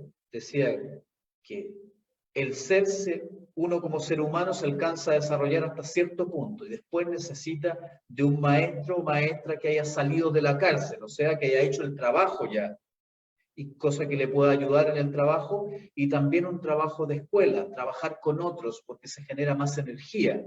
Entonces, por eso es que Gurdjieff tampoco dejó escrito todo el trabajo que hacía. El trabajo se hacía en forma privada, ¿sí? Lo hacía en París o en otros lados, en grupos privados que a veces se quedan un año, etcétera, con un trabajo personal, privado, vivencial, etcétera, que han descrito en algunos libros Uspensky aspectos de eso, pero muy generales. O sea, podríamos decir que el trabajo es en general secreto en los ejercicios, ¿sí? Entonces, eso ha sido transmitido en base a las mismas escuelas del trabajo del Cuarto Camino. Yo les puedo contar porque yo tuve formación de las escuelas del Cuarto Camino, entonces conozco gran parte también del trabajo que se hacía. Entonces, le podría decir que es un trabajo de escuela que no se difunde literariamente. Esa idea proviene de Óscar Ichazo, que menciona que se le apareció un ángel que le habría dado la idea, pero lo que no se dice es que Ichazo era terapeuta en LSD y él mismo consumía fuertemente, etc. Bueno, ya sabemos que de lo que se conoce de Ichazo, él formó el Instituto Arica, que bueno, formó la escuela en Arica, en la ciudad al norte de Chile, y ahí participó para la gente que no lo conozca, en la ciudad de Arica formó lo que se llamó el Grupo Arica, y ahí participó Claudio Naranjo y un grupo de 50 personas más ahí. Ahí se juntaban en una casa. Yo tengo contacto con gente que era parte de la escuela Arica, ¿ya? Entonces, se le entregó una formación, ¿sí? Que Óscar Ichazo también dijo que era privada, y ahí enseñó el protoanálisis y algunos elementos más. Después de eso, Óscar Ichazo fundó lo que se conoce como Instituto Arica, y eso que finalmente terminó en California, en la zona de California, por ahí. Entonces, hay información, está el Instituto Arica, ustedes pueden informarse de lo que se dedica, etcétera, etcétera, etcétera, eso, para tener una visión más clara. Es importante, creo, que uno pueda investigar algo, profundizar eso, ¿sí? Lo que ha transmitido el mismo Naranjo sobre Ichazo, sobre su personalidad, que para Naranjo era compleja también, y que les enseñó el protoanálisis y algunas cosas de las escuelas, porque según Ichazo él también había estudiado, digo según él, porque por supuesto a mí no me consta eso, que había estudiado en las escuelas parecidas o las mismas escuelas de Gurdjieff en Oriente, que había recibido una instrucción similar. Aunque hay que decir que Óscar Ichazo después en su instituto aclara, dice, yo no sigo las ideas de Gurdjieff, o sea, como que lo que yo presento es del instituto, es algo mío, digamos de alguna manera, ¿no? Él marcaba una diferencia con lo que hace el trabajo del Cuarto Camino de Gurdjieff, ¿sí? Porque muchos se confundían por eso, como diciendo él viene de la misma escuela, entonces enseña lo mismo. Y Chazo decía, no, yo no enseño lo mismo de Gurdjieff, y todo eso lo dejaba bastante claro. Así que yo preferiría que las personas que quieran conocer el trabajo de Chazo puedan hacerse una comprensión, un acercamiento y una valoración. O se pueden buscar Instituto Arica, y aparece información de lo que él transmitía y enseñaba. Bueno, tanto Claudio Naranjo como Ichazo ya fallecieron, ya partieron de este mundo. Así que eso. Y con respecto a la vida como trabajo personal de Ichazo, no lo conocí, así que no me atrevería a comentar. Hola Pablo, una pregunta. Recién leí que todos los cinetipos 5 es el que más le cuesta adaptarse, y el tema de las relaciones, ¿cómo se hace el cinetipo para poder vincularse con su entorno? Bueno, tenemos que volver al tema del eneatipo 5 de la fijación y el origen, ¿sí? ¿Por qué le pasa todo eso al eneatipo 5? ¿Cuál es el fenómeno inconsciente? El fenómeno inconsciente en el eneatipo 5 sale un empobrecimiento inconsciente. Por eso es que aparece después la codicia, la avaricia, el autocontenerse, rechazar a los demás, no entregar, no dar bellos, qué sé yo, focalizarse en su mente, claro, se desconecta de sus emociones y eso, etcétera. Bueno, es porque siente un empobrecimiento interno inconsciente. Pues no es empobrecimiento como que como que no tuviera dinero. ¿Empobrecimiento de qué? Afectivo. Los eneatipos 5 no tuvieron contención afectiva en la infancia. Eso es la sensación de empobrecimiento que sienten, ¿sí? Sus padres no le dieron la contención emocional, afectiva, ¿sí? Necesaria. En esta imagen arquetípica de la gran madre, esta madre contenedora, uterina, que abraza, y que este amor incondicional, eso no lo tuvieron los 5. en historias generales, de la mayoría o casi 90 y algo por ciento, o si lo tuvieron en parte, ellos no sintieron, no significaron que no fue lo suficiente para ellos, pero en general en su historia no. Entonces por eso es que tienen mucho miedo, ¿sí? Hay un tema, no se olviden que está en la tríada del miedo, y como respuesta a este miedo, a este vacío, pero de empobrecimiento afectivo inconsciente, responde metiéndose en su cueva y rechazando, dejándose de vincular. Por eso es que le cuesta vincularse, prácticamente no se vincula emocionalmente. Por eso es que se ponen agorafóbicos, o sea, le temen a los demás, le temen el vínculo a los demás. Según ellos no quisieran entregar, pero en realidad es entregarse. Siempre tiene que ver conmigo. Es ilusorio lo que se proyecta hacia afuera, diciendo, el 5 no se quiere vincular con los demás. No, en realidad, lleven ese lenguaje hacia su interioridad, hacia mi propia interioridad. No me sé vincular conmigo mismo. Hay aspectos míos con los cuales no sé vincularme, estoy fragmentado, disociado, desde lo mental, lo emocional. No sé quién soy emocionalmente, no sé lo que siento. Y tengo miedo de ver esos aspectos. ¿Sí? El miedo a la soledad, terror a la soledad, a pesar de que se apartan, pareciera ser alguien que disfruta la soledad, pero en realidad es uno de sus miedos más grandes. Entonces, profundizar acerca de la estructura original, la fijación original nuclear inconsciente, trabajar de a poco hasta llegar ahí que se dé cuenta el 5 es transformador. ¿Sí? Muchas gracias, me tengo que retirar. Sí, entiendo, por supuesto, ya está largo. Creo que voy a responder las últimas para que no nos cansemos. Muchas gracias. Reducir el eneagrama eneatipos es limitado e imposibilita llegar a las vivencias reales, que son las que deben estudiarse para trascenderlas. Claro, cualquier etiqueta, o sea, simplemente son, como decía, mapas, guías, ¿sí? El dedo que señala la luna nunca es la luna, ¿no? Entonces debemos tomarlos como referencia, guías que pueden sernos útiles para ver ciertos aspectos importantes. ¿Sí? Como les decía, recordar todo no es necesariamente, tengo que recordar ciertos aspectos que sean necesarios, resignificarlos, integrarlos, etc. Muy enriquecedora. Voy a bajar un poquitito acá. Perdón, casi me pasó el... Reducir el sí. Muy enriquecedor tu compartir. Gracias por tu generosidad, Pablo. Vinimos a manifestar nuestros dones y sos un claro ejemplo. Muchas gracias por tus palabras desde Argentina. Te saludo, saludo a todos. Conectados con la esencia. Estoy apenas aprendiendo el eneagrama. Pablo, ¿qué literatura me recomiendas para estudiar el eneagrama? Con respecto, es una pregunta clásica que me hacen de qué literatura, ¿sí? La literatura. A veces me cuesta decir porque como no conozco a la persona, no tengo muy claro qué niveles de conocimientos tiene, ¿sí?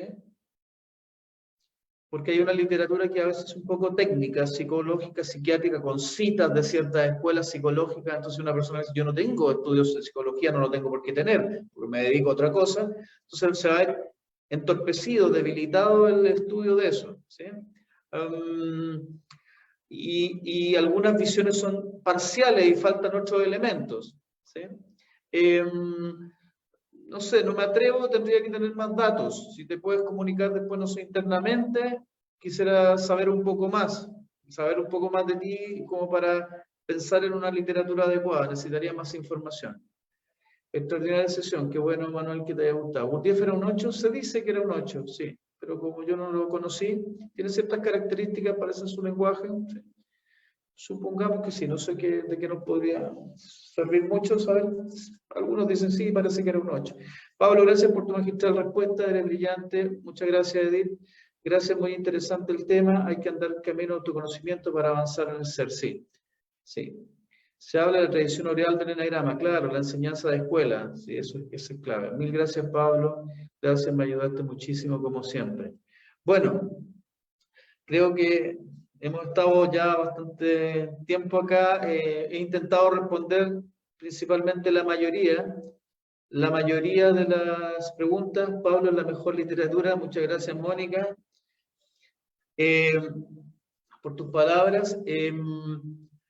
Quiero agradecerles a todos y a todas por sus preguntas, por su participación. ¿Sí? Hemos estado en una... Agregué esta sesión por las preguntas, íbamos a hacer 4, pero agregué una más, sabiendo que quizás algunas personas ya estaban cansadas de asistir, pero dije por respeto a las personas que participaron en todo el ciclo, parte del ciclo de la Masterclass, y que me dejaron muchas preguntas, dije, bueno, voy a crear una sesión más para intentar responderle de mejor manera a todos y a todas el tema de sus consultas, dudas o comentarios.